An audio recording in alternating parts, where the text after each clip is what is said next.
बोलो जयकारा, बोल मेरे श्री गुरु महाराज की जय।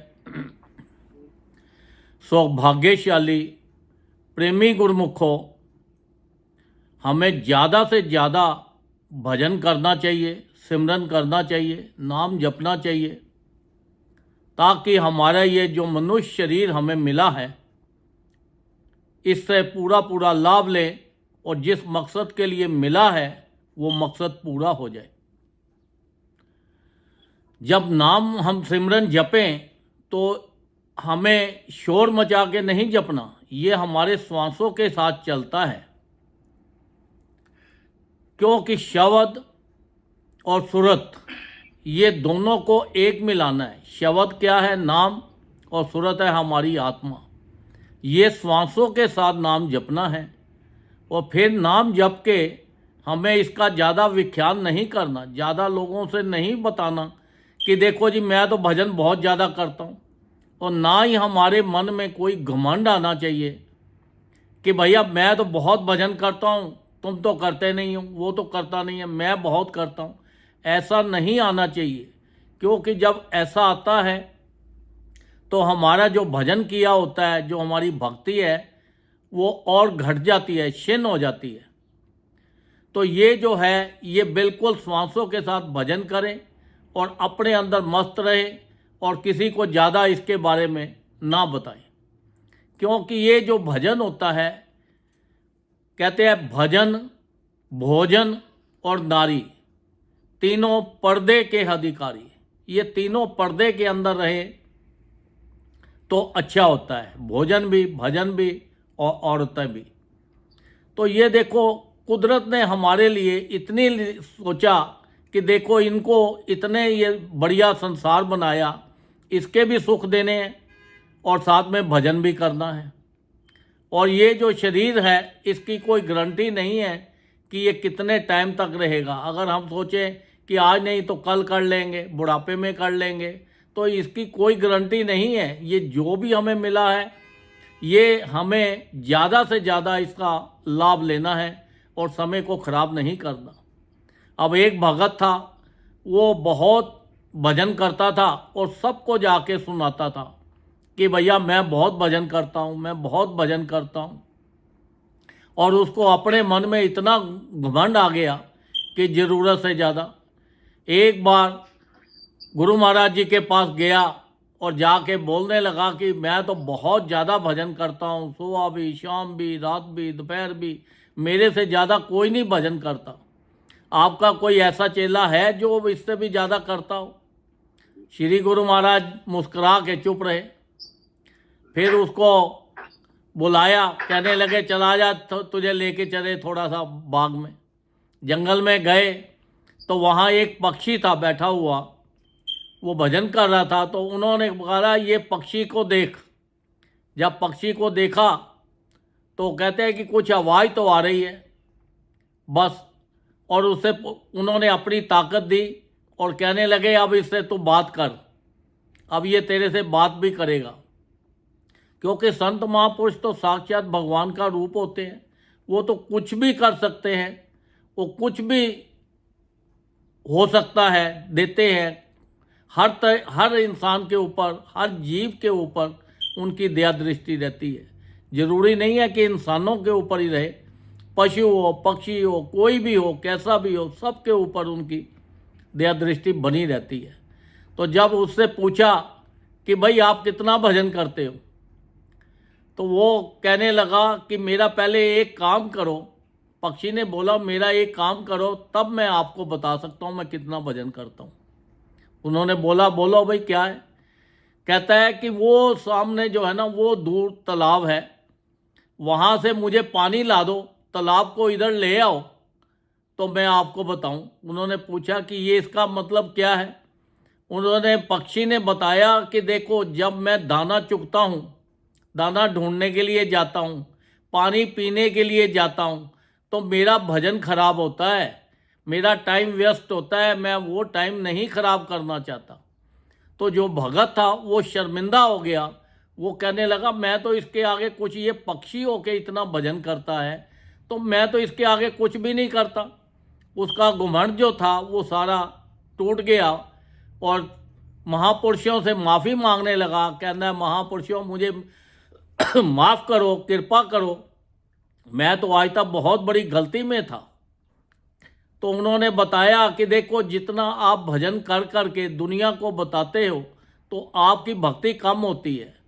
फिर उसको पक्षी को पूछा, भाई क्या बात है, जब तू इतना भजन करता है तो ये ऐसा चोला क्यों मिला हुआ है पक्षी का? वो कहता है, ये मेरे कर्मों की सजा है। पिछले जन्म में मैं भी तेरी तरह भगत था और मैं बहुत भजन करता था। जब भजन कर कर के सबको सुनाता था, जब सबको सुनाता था तो मेरी लोगों के अंदर बड़ी इज्जत होने लग गई और सब मुझे, कोई बोले जी मेरे घर पे खाना खाओ, अब मेरे घर पे खाना खाओ, मेरे घर पे खाना खाओ।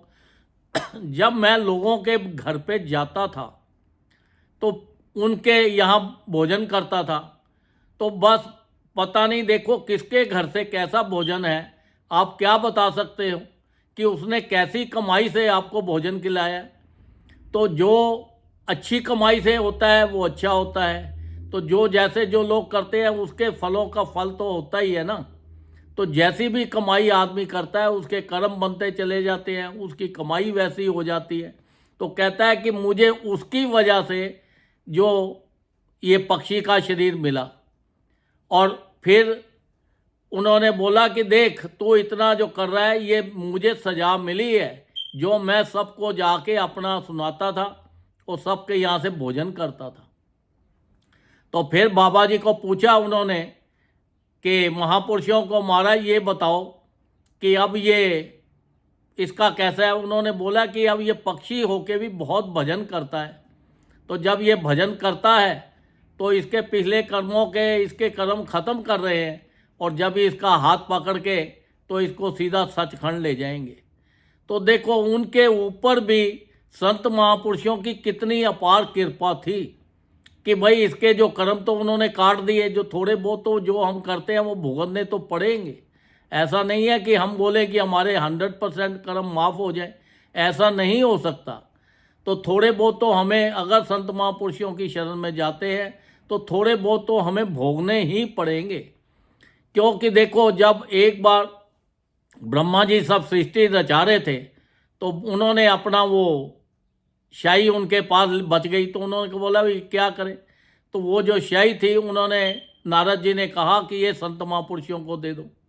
अब संत महापुरुषों को शाही दे दी क्योंकि वो खराब नहीं करना चाहते थे।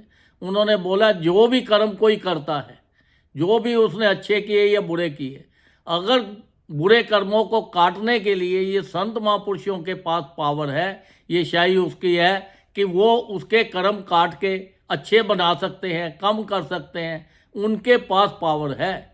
क्योंकि संत महापुरुष साक्षात भगवान का रूप होते हैं, अवतार लेते हैं मनुष्य देह के अंदर, ये संसार के अंदर आते हैं और अपने जीवों को इकट्ठा करके नाम दे के उनको भजन करा के उनका जीवन सुरखरू करते हैं, उनका लोक भी सुखी करते हैं और उनका परलोक भी सुखी करते हैं। तो इसलिए हमें अपने अहंकार से बचना है, हमारे घमंड से बचना है, हमें ज़्यादा मोह से बचना है, लोभ से बचना है। ये संसारिक जो चीज़ें हैं इनके साथ हमें प्यार नहीं करना, ये खाली इस्तेमाल करने के लिए है। जैसे आप होटल में जाते हो तो क्या करते हो, आपने एक दिन रुकना है या 2 दिन रुकना है, तो होटल तो आपका अपना नहीं हो गया, वो रूम तो आपका नहीं हो गया। आपको पता है कि मैं इधर 1-2 दिन रुकना है और चले जाना है, आपको उससे प्रेम तो नहीं होता। तो ऐसे ही ये जो माया नगरी है, ये जो संसार है, ये भी हमारी नहीं है। यहाँ पे भी हम कितने टाइम के लिए आए हैं, कोई गारंटी नहीं है हमारी कब हम यहाँ से चले जाएं। इसके लिए हमें 24 घंटे यही सोचना चाहिए, यही करना चाहिए कि ये जो संसार हमें मिला है, ये जो चीज़ें मिली हैं, इसका हमें आनंद लेना है, इसका भोग भोगना है। ये हमारे भोगने के लिए बनी है, संसार का आनंद लेने के लिए बनी है। आनंद ज़्यादा से ज़्यादा इसका लेना है, इसका ऐसा नहीं कि इसको अपना समझना है। जब हम अपना समझेंगे तो हमें दुख ज़्यादा होगा। तो इसलिए हमें दुख से बचना है, तो हमें अपना ये कोई भी चीज़ ऐसा मत सोचो कि हमारी है, बस ये सोचो ये टाइम पास है, ये परमात्मा ने हमारे ऊपर बड़ी अपार कृपा करके हमें दी है, तो इसका आनंद लो। तो ज़्यादा से ज़्यादा ये चीज़ों का आनंद लो और अपना भजन करो ज़्यादा से ज़्यादा, क्योंकि हमारे साथ और कुछ नहीं जाना, एक भजन ही हमारे साथ जाना है। क्योंकि संसार के अंदर जब भी जाते हैं आप देखते हो रोज लोग जा रहे हैं, कोई अपने साथ कोई चीज़ लेके जा रहा है, अपने साथ कोई भी यहाँ का साजो सामान नहीं जा सकता। अपने साथ तो खाली एक भजन ही है जो जा सकता है। जैसे धन है, यहाँ पे अगर हमारे पास धन ज़्यादा होता है तो हमें कितनी खुशी होती है, कितने सुख मिलते हैं, संसार का कितना एंजॉयमेंट होता है, कितनी इज्जत होती है। तो ऐसे परलोक का भी धन चाहिए, तभी हमारी वहाँ पे इज्जत होगी, हमें सुख मिलेगा, संसार के सब मौज होगी। तो वो धन क्या है? वो नाम है। जितना ज़्यादा से ज़्यादा हम नाम जपेंगे उतना ही हमें परलोक का सुख मिलेगा। क्योंकि जब जाएंगे, अगर किसी के घर पे जाओ तो खाली हाथ जाओ तो क्या होता है? तो अच्छा नहीं लगता, कुछ ना कुछ तो चाहिए ना। तो इसलिए वो परमात्मा के घर में जब भी जाए तो हमारे पास ये नाम की पावर होनी चाहिए और हमें कुछ ना कुछ अपने हाथों से दान पुण्य करना चाहिए। जो हम अच्छे कर्म करते हैं, जैसे मंदिर में जाते हैं या गुरुद्वारे जाते हैं या कहीं पे भी जाते हैं, तो वहाँ कभी खाली हाथ मत जाओ, कुछ ना कुछ लेके जाओ। क्योंकि खाली हाथ कुछ नहीं ले जा सकते तो 2 फूल ही ले जाओ। क्योंकि खाली हाथ जाना जो है ये भी अच्छा नहीं होता। तो देखो, भगवान ने इतनी अपार कृपा की, इतना हमें सब कुछ दिया, तो फिर भी अगर हम उसके हुक्म में ना चले तो फिर तो गलती है। अब देखो, उन्होंने हमारे लिए कितने आसान तरीके बना दिए हैं। 5 नियम, श्री आरती, पूजा, सत्संग, सेवा, सिमरन और ध्यान, जो श्रद्धा सहित करे निश्चय हो कल्याण। ये 5 नियम हमारे लिए बना दिए हैं। जिस परिवार में ये 5 नियमों का पालन होता है उस परिवार में हर तरह से खुशियाँ रहती है, तंदुरुस्ती रहती है और मौज ही मौज रहती है। आज तक आप नोट करो कि कोई भी गुरुमुख गरीब आपको नज़र आया? नहीं आएगा। क्योंकि जितना ज़्यादा भजन करोगे उतना ही उसके पास संसारिक धन भी ज़्यादा आता है और परलोक का धन भी ज़्यादा आता है। तो इसलिए ज़्यादा से ज़्यादा भजन करो तो अपने जीवन का सुख पाओ। संत महापुरुषों ने देखो फरमाया है कि हर जीव को कम से कम 2 घंटे हर रोज़ भजन करना चाहिए। अगर 2 घंटे कंटिन्यू नहीं बैठ सकते तो 1-1 घंटा करके करो। 1-1 घंटा करके नहीं बैठ सकते तो आधा घंटा करके बैठो। अगर बैठ के नहीं कर सकते, लेट के करो, चलते फिरते उठते बैठते। तो इसका भजन का कोई भी टाइम नहीं है। तो ये टाइम को अपना, इतना कीमती टाइम है, इतने कीमती हमारे श्वास हैं, इनको ख़राब मत करो। उठते बैठते चलते फिरते हर वक्त भजन ज़्यादा से ज़्यादा करो और संसार से ज़्यादा मोह मत डालो और अपना संसार की चीज़ों का आनंद लो और ज़्यादा से ज़्यादा भजन करके अपने जीवन का पूरा लाभ उठाओ। ये जो मनुष्य देह मिली है ये बार बार नहीं मिलने वाली। ये बड़े दुख भोग के तो तब जाके ये मिली है। परमात्मा ने हमारे ऊपर बड़ी अपार कृपा की है तो ये मनुष्य देह मिली है। और इससे भी ज़्यादा अपार कृपा है कि संत महापुरुष मिले हैं, उनकी शरण मिली है, उनका नाम मिला है। इतनी हमारे ऊपर भगवान की अपार कृपा है। तो हम इस कृपा का पूरा आनंद लें और ज़्यादा से ज़्यादा भजन करके अपने जीवन का लाभ उठाएं और संत महापुरुषों को भी प्रसन्नता हो। देखो, ये हमारे गुरुमुख हैं, ये संसार का भी सुख भोग रहे हैं और मरने के बाद जब हम शरीर छोड़ें तब भी हम सचखंड को जाएं। तो ज़्यादा से ज़्यादा भजन करके अपने जीवन का लाभ उठाओ, अपना लोक भी सुखी करो और परलोक भी सुखी करो। बोलो जयकारा, बोल मेरे श्री गुरु महाराज की जय।